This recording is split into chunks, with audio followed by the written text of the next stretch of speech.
Relatives of desaparecidos or victims of enforced disappearances can't live in peace.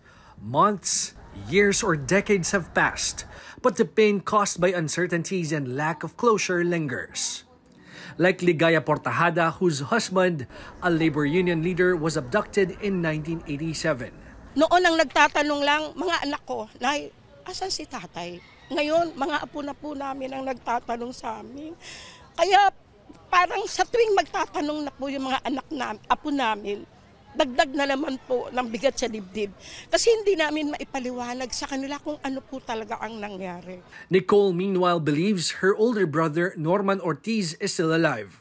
Norman and Lee Sudario were reportedly kidnapped by armed men in Gabaldon, Nueva Ecija last September. Human rights group Karapatan says 11 activists and community organizers have been abducted and are still missing under the administration of President Bongbong Marcos. Yung mga magkakapitbahay lang po yung mga witness namin doon. Ang sabi po nila, nung pagitan ng 1:00 alas 2 ng madaling araw, may 2 dinukot, tapos ang dumukot, isang van, tapos hindi bababa sa 10 lalaki yung dumukot. Sabi rin nila, armado, naka-uniforme, may mga baril.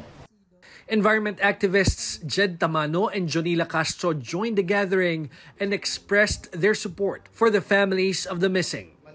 The government presented Jed and Jonila to the media after they supposedly surrendered to authorities in September. But during the press conference, the activists said they were abducted by the military. Napakasahol. Walang sino man ang nararapat na makaranas nito.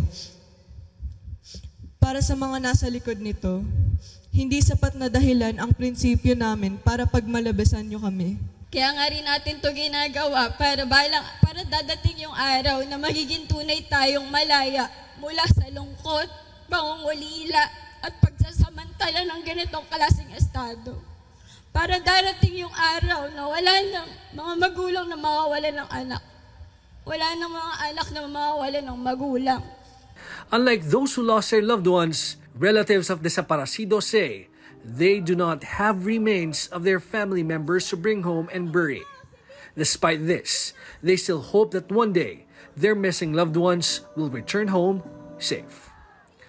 George Cahiles, CNN Philippines.